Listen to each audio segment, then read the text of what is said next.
So as we discussed in the last video about Newlands law of octaves, हम लोगों ने अभी तक दो बेराइनर ट्रायड्स खत्म कर चुका है. उसके बाद हम लोगों ने Newlands law of octaves study किया.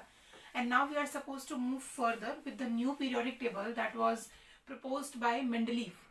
सो Mendeleev was one of the most prominent scientist. अगर हम लोग पीरियोडिसिटी या फिर पीरियोडिक टेबल के मॉडिफिकेशन के बारे में अगर बात करें तो the basic idea behind Mendeleev's periodic table was actually classification on the basis of their chemical reactivity as well as taking mass in consideration. अब जैसे जैसे एलिमेंट्स फर्दर डिस्कवर हो रहे थे वैसे वैसे एक प्रॉपर ट्रेंड दिख के आ रहा था कि हमारे पास एक इंक्रीजिंग ऑर्डर ऑफ मासेस का एक ट्रेंड था. तो मेंडलीव का पीरियोडिक टेबल जो था वो दो चीजों पर बेस्ड था. First, it was based on the increasing order of atomic masses and second was on the reactivity towards oxygen and hydrogen. अब सबके दिमाग में ये ख्याल होगा कि हम लोगों ने बाकी किसी एलिमेंट के साथ क्यों नहीं रिएक्ट करवाया. Why don't we react with nitrogen. हम लोगों ने नाइट्रोजन, वो भी रिएक्टिव है, क्यों रिएक्टिव क्यों नहीं है. नाइट्रोजन के काफी कंपाउंड्स अवेलेबल हैं. हम लोगों ने उसको लेट्स से हम लोगों ने उसको क्लोरीन के साथ क्यों नहीं रिएक्ट करवाया. क्लोरीन अपने आप में एक बहुत अच्छा इलेक्ट्रोनेगेटिव एलिमेंट है जो कि अच्छी खासी रिएक्टिविटी दिखाता है. तो हमारे पास बहुत सारे रीजंस हैं, मतलब बहुत सारे एलिमेंट्स हैं जिनके साथ हम रिएक्टिविटी दिखा सकते थे.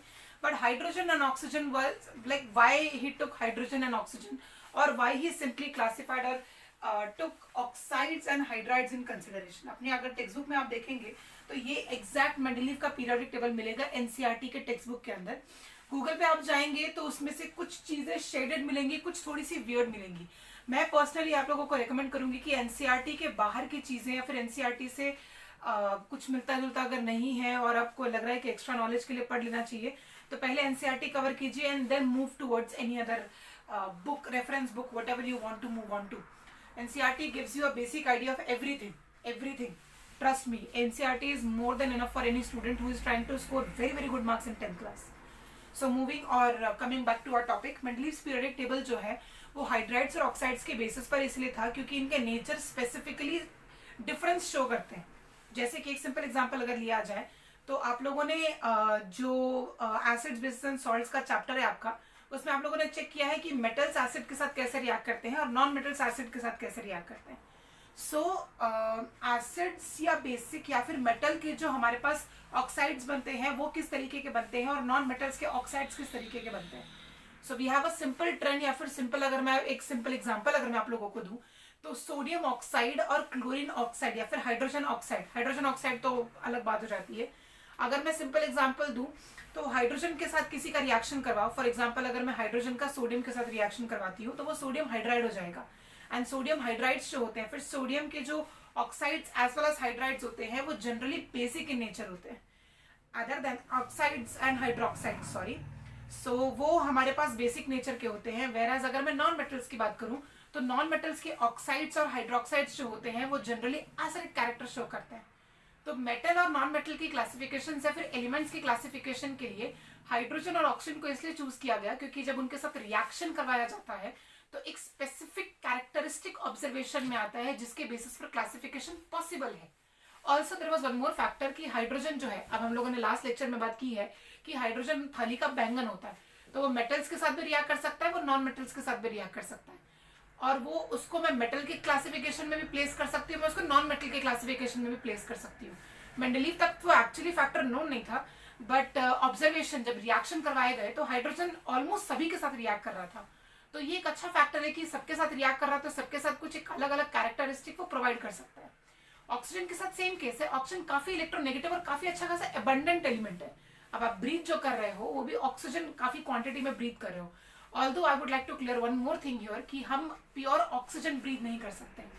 वो थोड़ा सा हायर और डिग्री का स्टडीज में आता है, but we can not breathe pure oxygen. Pure oxygen is harmful for our body. थोड़ा सुनने में वियर्ड लगेगा बट प्योर ऑक्सीजन हमारी बॉडी को हार्म कर सकता है.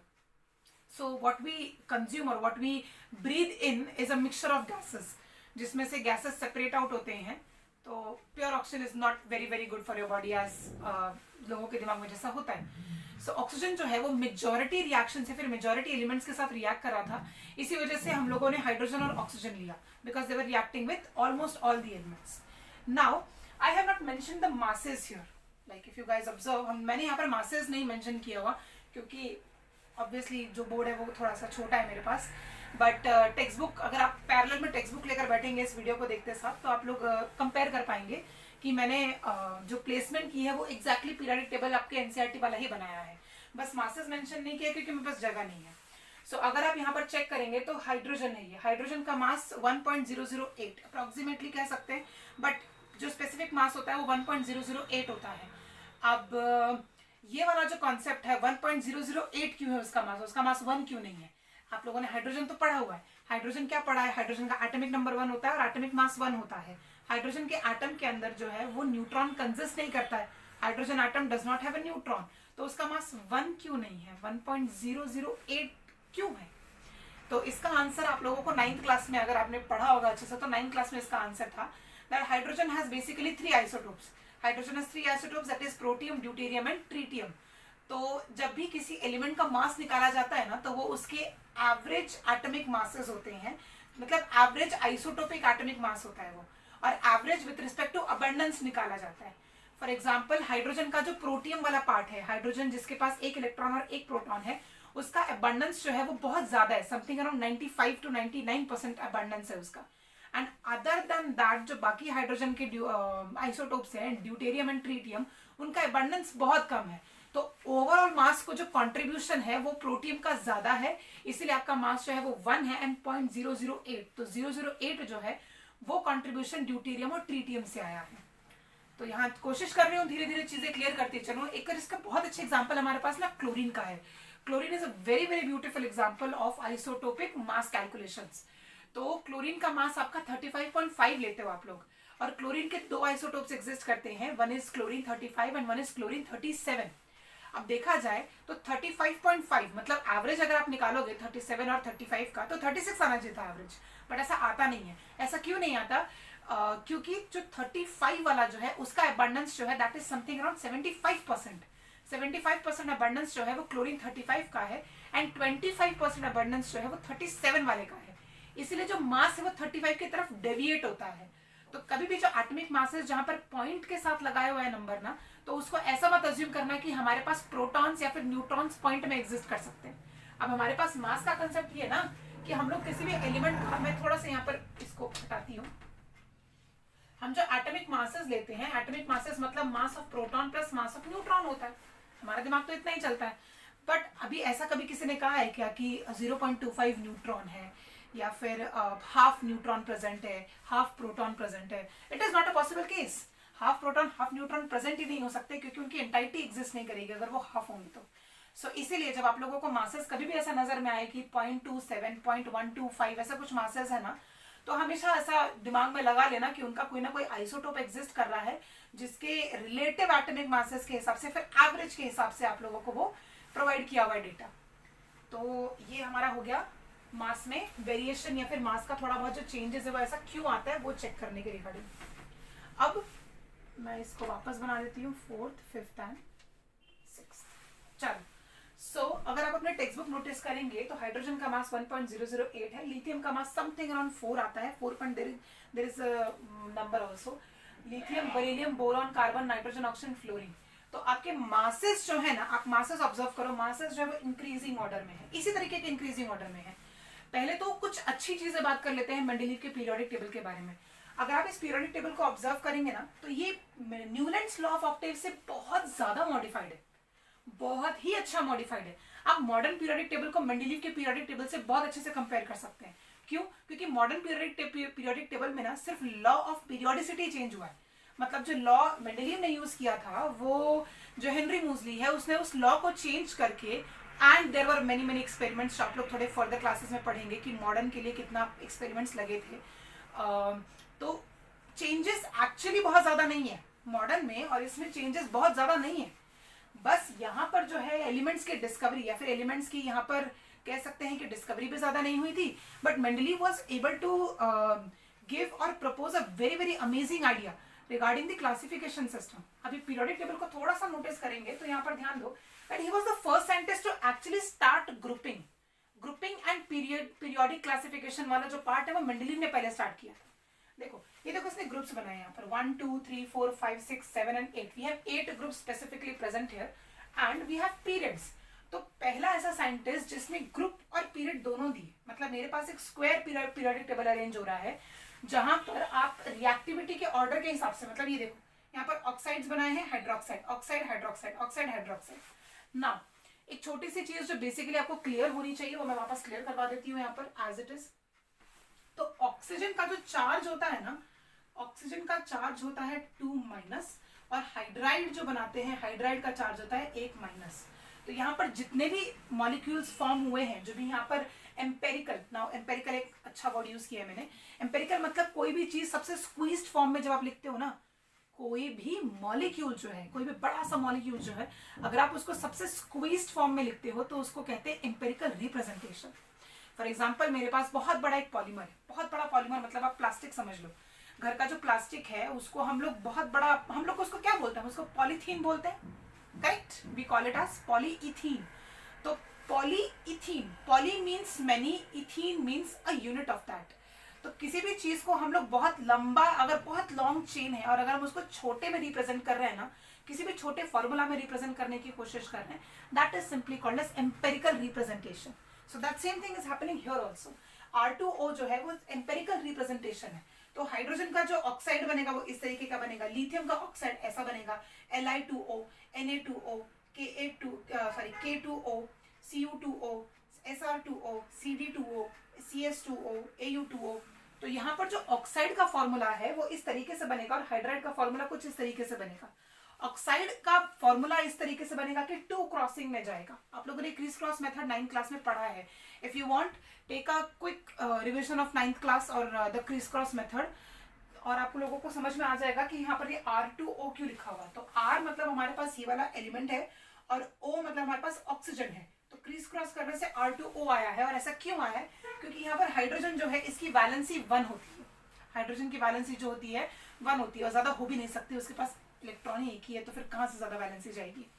सो ये वैलेंसी है, यहाँ पर ये ऑक्सीजन की वैलेंसी है और ऑक्सीजन के बाजू में जो आएगा वो होगा इस एलिमेंट, इसमें से कोई भी एलिमेंट उठा लो उसकी वैलेंसी होगी। वैसे यहाँ पर पूरा मल्टीप्लिकेशन किया हुआ है। Let's take a very very good example. मैं इसको यहाँ पर मैं ये ग्रुपिंग बता देती हूँ, मैं एक अच्छा एग्जांपल बताती हूँ आपको। Let's take this, let's take aluminium here, let's take aluminium, और मैं आपको एक्सप्लेन करती हूँ कि R2O3 के फॉर्मूले में वो फिट कैसे बैठ रहा है।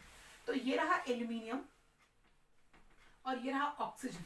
एल्यूमिनियम का एटॉमिक नंबर होता है 13 और 13 एटॉमिक नंबर होने की वजह से अगर आप उसका क्लासिफिकेशन करते हैं, जैसे आप लोगों ने नील्स बोर के लिए, नील्स बोर ने जो दिया था KLMN शेल दिए थे उसने, तो अगर 13 इसका एटॉमिक नंबर है तो इसका क्लासिफिकेशन या फिर इसका जो इलेक्ट्रॉनिक कॉन्फ़िगरेशन होगा दैट विल बी 2,8,3। मतलब लास्ट में उसके 3 इलेक्ट्रॉन्स है, वो 3 इलेक्ट्रॉन्स किसी को बहुत आसानी से दे सकता है। यहाँ पर छोटा और एक और रिविजन करवा देती हूँ। अगर हमें ऑक्टेट की जरूरत होती है, अगर कोई भी आपको कंपाउंड स्टेबलाइज करना है, या अगर हम कहना चाहते हैं कि कोई एलिमेंट काफी ज्यादा स्टेबलाइज्ड है, तो हमारे पास उसका ऑक्टेट कंप्लीट होना चाहिए। ऑक्टेट मतलब ही होता है 8, नंबर 8। ऑक्ट से नंबर 8 डिनोट किया जाता है, इसलिए उसको ऑक्टेट रूल कहते हैं। तो ऑक्ट 8 इलेक्ट्रॉन्स उसके कंप्लीट होने चाहिए। अगर हमारे पास 4 इलेक्ट्रॉन से कम होते हैं नंबर, तो हम वो इलेक्ट्रॉन्स किसी को इजीली डोनेट कर देते हैं। अगर हमारे पास 4 इलेक्ट्रॉन से ज्यादा हो जाते हैं, लेट्स से 5, 6, 7, तो हम सामने वाले किसी से इलेक्ट्रॉन्स लेकर उसको कंप्लीट करते हैं 8 तक। 4 जो होता है वो होता है कार्बन का। हमारे प्रीवियस चैप्टर में हमने पढ़ा है कि कार्बन का जो वैलेंसी होती है वो 4 होती है, जिसकी वजह से वो शेयरिंग प्रेफर करता है। इलेक्ट्रॉन एक देने में भी उतनी एनर्जी जाती है और लेने में भी उतनी एनर्जी जाती है। तो कार्बन के पास 4 इलेक्ट्रॉन्स है, वो 4 किसी को दे सकता है, 4 किसी से ले सकता है। एनर्जी उसकी उतनी ही वेस्ट होनी है, तो वो डिसाइड करता है कि मैं शेयर कर लूंगा। बट यहाँ पर हमारे पास एल्यूमिनियम के पास 3 इलेक्ट्रॉन्स है, 2,8,3। तो यहाँ पर हमारे पास 3 इलेक्ट्रॉन्स है, और क्योंकि उसके पास 3 इलेक्ट्रॉन्स है तो वो आसानी से किसी को दे सकता है। And if I am donating something to somebody, I am acting as a good person. So good person मतलब यहाँ पर चार्ज आएगा आपके पास एक प्लस। और ऑक्सीजन के लिए मैंने ऑलरेडी बताया है हमारे पास होता है -2। और आप क्रीज क्रॉस मेथड करेंगे जैसे आपने 9th क्लास में किया था, तो आपका फॉर्मूला बनेगा Al2O3, R2O3। ये रहा एल्यूमिनियम, बैठ गया फॉर्मूला। सो आप अगर थोड़ा ऑब्जर्वेशन के साथ चलेंगे and if you read everything is going to make sense. ऐसा नहीं है कि आपकी टेक्स्ट बुक खराब है, बहुत अच्छी टेक्स्ट बुक है एनसीईआरटी। सो अब यहाँ यहाँ पर मैं सारी चीजें वापस रीअरेंज कर दूं ताकि आप लोगों को प्रॉब्लम ना हो. So this is 1 2 3 4 and continuation में है. नाउ मेंडलीव के पीरियोडिक टेबल की सबसे ब्यूटीफुल बात, he was the first scientist to have a proper classification system into groups and periods. Groups and periods वाला जो क्लासिफिकेशन था वो सबसे पहले मेंडलीव ने दिया था and that was very very beautiful actually. Second classification system second बहुत अच्छी बात इसमें ये थी that he did not rely only on the atomic mass concept but he actually tried the chemical properties also. इससे पहले के जो साइंटिस्ट थे वो या तो सिर्फ फिजिकल प्रॉपर्टीज ले रहे थे या तो सिर्फ केमिकल प्रॉपर्टीज अलग अलग से ले रहे थे. फॉर एग्जाम्पल डुबराइनर जो था वो मास के कॉन्सेप्ट को लेकर चल रहा था और मास का कॉन्सेप्ट लेकर चलने का सिंपल मतलब ये है कि हम उसकी फिजिकल प्रॉपर्टी को साथ में लेकर चल रहे हैं. Whereas Newlands law of octaves में वो केमिकल रिएक्टिविटी को भी कंसिडर कर रहा था और increasing order of atomic masses को भी कंसिडर कर रहा था but they were not following in place with each other क्योंकि उनके अंदर ग्रुपिंग ही नहीं की गई थी और ग्रुपिंग नहीं की गई थी तो फिर वो क्लासिफिकेशन में सारे एलिमेंट्स बैठ ही नहीं रहते. बट यहाँ पर he took in consideration both the things and he actually had the formulas also. ऐसा नहीं है रैंडमली कि थोड़ा एक इलेक्ट्रॉन अगर दोनों लूज कर रहे हैं तो थोड़ा बहुत सेम हो रहा है and then we'll place them in the same group. ऐसा नहीं है. He actually tried and making out some formula regarding the elements. तो यहाँ पर अगर आप नोटिस करेंगे तो ये सारे के सारे increasing order of atomic masses ही हैं. तो ये हमारे पास first group, second group, third group, fourth group and बढ़ते बढ़ते हमारे पास सेवेंथ ग्रुप तक है. एट्थ ग्रुप अगर आप थोड़ा सा नोटिस करोगे ना तो ये RO4 लिखा हुआ है. शायद मिस्टेक हो सकती है, पढ़ने में मुश्किल हो सकती है. और यहाँ पर इसने ट्रांजिशन सीरीज लिखा हुआ है. अब ये ट्रांजिशन सीरीज आप लोगों को 12th क्लास में पढ़ने में आएगा. May be it's the 8th chapter, the D and F block elements. तो उतनी दूर जाने की जरूरत नहीं है, मैं बता देती हूँ. ट्रांजिशन एलिमेंट्स या फिर ट्रांजिशन सीरीज वो होती है जो मेटल्स और नॉन मेटल्स के बीच का ब्रिज होता है. अभी रिसेंट में आप लोग जो ट्रेंड्स वगैरह देखते हैं उसमें आप देखते हैं कि ट्रांजिशन वीडियोस बनते हैं, फिर ट्रांजिशन में करियर ट्रांजिशन में जाता है लोगों के. तो transition simply means the bridge between two things. It is nothing but a bridge. तो ट्रांजिशन सीरीज का मतलब है it is a bridge between the metals and the non metals. अभी से समझ के रखो, इजी होता है मॉडर्न पीरियोडिक टेबल को समझने में. तो ये सारे के सारे ट्रांजिशन सीरीज के अंदर बैठ रहे हैं. अब ये हो गई अच्छी बात. Let's talk about the flaws, क्योंकि ये मॉडर्न पीरियोडिक टेबल तो नहीं है. मॉडर्न पीरियोडिक टेबल अगर आपने नोटिस किया है या फिर अगर आपने देखा है तो ये मॉडर्न पीरियोडिक टेबल तो बिल्कुल भी नहीं है. तो कुछ ना कुछ फ्लॉज होंगे जिसकी वजह से मॉडर्न पीरियोडिक टेबल में नहीं बैठ पाया. तो we have to find out the flaws now. By the way, let me tell you the law of Mendeleev. So Mendeleev के accordingly the periodicity of this Mendelev's periodic table is the increasing number of atomic masses or increasing order of atomic masses. He simply placed the elements on the basis of increasing order of the atomic masses. तो इसका 1 है, इसका 4 है, इसका 6 है, इसका 10 है, इसका 12 है, इसका 14 है, इसका 16 है, then इसका है something around 19. So atomic masses के बेसिस पे यहाँ पर इंक्रीजिंग ऑर्डर में क्लासिफिकेशन कर दिया गया है. प्रॉब्लम्स डिस्कस करते हैं. पहली चीज, ये जो अगर आप फोर्थ पीरियड देखेंगे ना इसका, तो फोर्थ पीरियड में इसने 2 एलिमेंट्स एक ही ग्रुप में डाले हुए हैं. एक ही ग्रुप में अगर आप नोटिस करोगे तो 2 एलिमेंट्स हैं. And by the way, potassium and copper, these are potassium and copper. तो अगर मैं चेक करूं तो इनके फॉर्मूलाज जो है वो कह सकते हैं कि ऑलमोस्ट सेम फॉर्मूलाज बन सकते हैं. बट यहाँ पर एटॉमिक मासेस के बेसिस पे अगर आप प्लेस करोगे ना, एक ही जो सेक्शन है इसमें 2 एलिमेंट्स कैसे प्लेस हो सकते हैं. हम एक ही ग्रुप में अगर 2 एलिमेंट्स प्लेस कर रहे हैं, इसका मतलब ये है कि उनकी सारी की सारी प्रॉपर्टीज मैच होनी चाहिए. That is the reason why we are placing in that. So एक ही जो बॉक्स है उसमें 2 एलिमेंट्स प्लेस कर रहे हैं हम लोग, और जिनके मासेस दूर दूर तक भी सेम नहीं है, दूर दूर तक भी उनके मासेस सेम नहीं आ रहे, जिसकी वजह से यहाँ पर थोड़ा बहुत प्रॉब्लम आना शुरू हुआ था. प्लस कॉपर और जो पोटेशियम है उनकी बहुत सारी प्रॉपर्टीज मैच नहीं करती है. बहुत सारी प्रॉपर्टीज है जो मैच नहीं करती. वैलेंसी के नाम पे कॉपर जो है वो +1 भी दिखाता है, +2 भी दिखाता है. Copper can show +2 oxidation, valency of +2.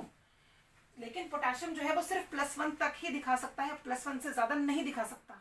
Other than that, potassium is a very very reactive element. Let me tell you, अगर आपने मेटल्स नॉन मेटल्स पढ़ा है और उसके अंदर अगर आपने पढ़ा है उसका रिएक्टिविटी सीरीज, पोटेशियम सोडियम से भी ऊपर आता है.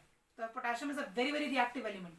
बट कॉपर के बारे में अगर देखा जाए तो यू हैवंट, आई बिलीव कि आप लोगों ने इतने कंपाउंड्स कॉपर के सुने नहीं होंगे, बिकॉज कॉपर का पोटेशियम से रिएक्टिविटी ऑर्डर में बहुत दूर ही है, they are very very far away from each other, reactivity इनकी ज्यादा है ही नहीं. सो ये जो ग्रुपिंग की गई है, ये ग्रुपिंग में थोड़ी बहुत गड़बड़ आई है. यहाँ पर ग्रुपिंग की गई है कैल्शियम और जिंक की, वैलेंसी सेम है, I completely agree to that. Zinc can donate 2 electrons whereas calcium can also donate 2 electrons, but इनके बीच की अगेन प्रॉपर्टीज मैच नहीं कर रही हैं. इनकी रिएक्टिविटी जो एक दूसरे से मैच होनी चाहिए थी वो रिएक्टिविटी मैच नहीं हो रही है. सिर्फ ऑक्साइड्स और हाइड्राइड्स अगर सेम है इसका मतलब ये थोड़ी है कि वो सारे के सारे रिएक्शन सेम तरीके से दिखाएंगे. सो ये चीजें मैच नहीं कर रही थी. यहाँ पर तो प्रॉब्लम आई. अभी सबसे जो वियर्ड प्रॉब्लम थी वो यहाँ पर है. देखो आयरन, कोबाल्ट एंड निकल, आयरन, कोबाल्ट और निकल प्लेस किया है उसने. आप थोड़ा एटॉमिक मास पे ध्यान देंगे ना तो कोबाल्ट और निकल को ज्यादा ध्यान दो. तो जरा कोबाल्ट और निकल को अगर आप ध्यान दोगे ना तो ऑब्जर्व करना, कोबाल्ट इज हेवियर देन निकल. That simply means that cobalt has a higher mass as compared to nickel, but the placement was copper nickel. So Mendeleev himself couldn't explain that why he placed these two elements like this. अगर मेरे पास अगर आपका law कह रहा है कि the order of this periodic table is the increasing order of atomic masses. अगर आप एटॉमिक मासेस के लॉ पर चल रहे हो तो आप अपने ही लॉ को कैसे अपने ही पीरियोडिक टेबल में डिफाइन कर सकते हो. So according to Mendeleev this should be nickel cobalt, but he placed cobalt nickel. ऐसा क्यों नहीं explain कर पाया. So this is one more problem. Other than that, I don't know why, but everybody wants to put lanthanum in their periodic table in any group. Like they are placing boron, aluminium, gallium, scandium, zirconium, tin. Lanthanum यहाँ क्या कर रहा है? Lanthanum जो होते हैं ये सारे के सारे बहुत heavier elements होते हैं. So इनका प्लेसमेंट इस कॉमन एलिमेंट्स के साथ करना is a very very weird thing, because lanthanums या फिर जो इतने हेवियर एलिमेंट्स हैं they are kind of radioactive in nature. उनके रेडियो एक्टिव आइसोटोप्स एग्जिस्ट करते हैं, तो रेडियो एक्टिविटी का यहाँ पर कोई भी रिलेशन नहीं है. तो ये सारी प्रॉब्लम्स थी. बट यहाँ पर एक और इम्पॉर्टेंट अच्छी बात अगर मैं कहूँ तो आप अगर यहाँ पर भी नोटिस करेंगे तो we don't have any of the noble gases present here. We don't have any noble gases, but Mendeleev did mention that he had one zero group left. उन्होंने जो पीरियोडिक टेबल बनाया था उसके अंदर एक जीरोथ ग्रुप बनाया था, और जीरोथ ग्रुप का मतलब ये था that he predicted that there are going to be some elements जिनकी रिएक्टिविटी जीरो होने वाली है, but they will be existing in this nature. Like they have reactivity almost zero.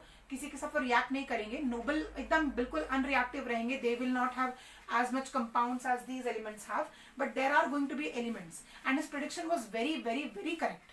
Like predicting power तो at least अच्छी थी Mendeleev की. तो yes, there was existence of noble gases जैसा आप पढ़ते हैं, जैसे हीलियम, नियॉन, आर्गन, क्रिप्टन है, जेनॉन है, and recently discovered in 2002 if I am not wrong, organism करके एक नोबल गैस डिस्कवर हुआ है जिससे मॉडर्न पीरियोडिक टेबल जो है वो कंप्लीट हो गया है अब. So this is all about Mendeleev periodic table. इसके हम लोगों ने पीरियोडिक टेबल नोटिस किया, इसके हम लोगों ने गुड पॉइंट्स डिस्कस किए, इसके हम लोगों ने बैड पॉइंट्स पे डिस्कस किए. अब बैड पॉइंट्स की वजह से कैसा हो गया था कि मास का तो पीरियोडिसिटी फॉलो हो रहा था, बट यहाँ पर प्लेसमेंट थोड़ी अजीब अजीब कर दी थी उसने. लाइक कुछ not so suitable reactivity order के उसने साथ में प्लेस कर दिए थे. एक ही ग्रुप में दो एलिमेंट्स प्लेस करना तो बहुत कंफ्यूजिंग हो रहा था प्रॉपर्टीज पढ़ने के लिए. एंड ट्रांजिशन सीरीज में बहुत ही कम एलिमेंट्स थे, और ये सारे के सारे ट्रांजिशन तो थे, बट बाद में जैसे जैसे डिस्कवरी होती है वैसे वैसे पता चला कि इनके कुछ भाई बहन जो है वो यहाँ पर भी बीच में डाल दिए गए. फॉर एग्जाम्पल अगर मैं यहाँ पर स्पेसिफिकली बताऊं आपको कि इनके भाई बहन कहाँ डाल दिए इन लोगों ने, तो ये वाला जो पूरा पार्ट है scandium, titanium, vanadium, chromium, manganese, ये सारा का सारा ट्रांजिशन की तरफ शिफ्ट होगा. उसके अलावा अगर देखा जाए तो अगर मैं बताऊं तो ये देखो ये वाला पार्ट पूरा का पूरा ट्रांजिशन को शिफ्ट होगा. ये वाला जो है ये वाला पार्ट अलग जाएगा. ये हाफनियम, टेंटालम, टंगस्टन, ये सारा का सारा ट्रांजिशन को शिफ्ट होगा. सो यहाँ पर थोड़ा सा मिसमैच हो गया था just because of placing them in the increasing order of atomic masses. अब एटॉमिक मासेस जो थे वो इतना, इस पीरियोडिक टेबल के फ्लॉज को देखकर समझ में आया बाकी साइंटिस्ट को कि एटॉमिक मास इतना भी अच्छा प्रॉपर्टी नहीं है जिसकी बेसिस पे हम लोग पूरा का पूरा एक क्लासिफिकेशन सिस्टम बना सकें. So the atomic mass idea was dropped and then we will move on to Henry Moseley periodic table, जिसको हम लोग आज के ज़माने में मॉडर्न पीरियोडिक टेबल भी जानते हैं. And in the next lecture we will discuss about how Henry Moseley overcame this problem of arrangement of atomic masses. ये स्पेसिफिक प्रॉब्लम से कैसे ओवरकम किया उसने, कोबाल्ट एंड निकल वाला जो प्रॉब्लम था, प्लेसमेंट पहले निकल क्यों नहीं चाहिए थे, फिर कोबाल्ट क्यों नहीं चाहिए थे, लेकिन कोबाल्ट निकल प्लेस किया गया. तो ऐसा क्यों किया गया, और ये करेक्ट भी था. This was correct, this was very very correct.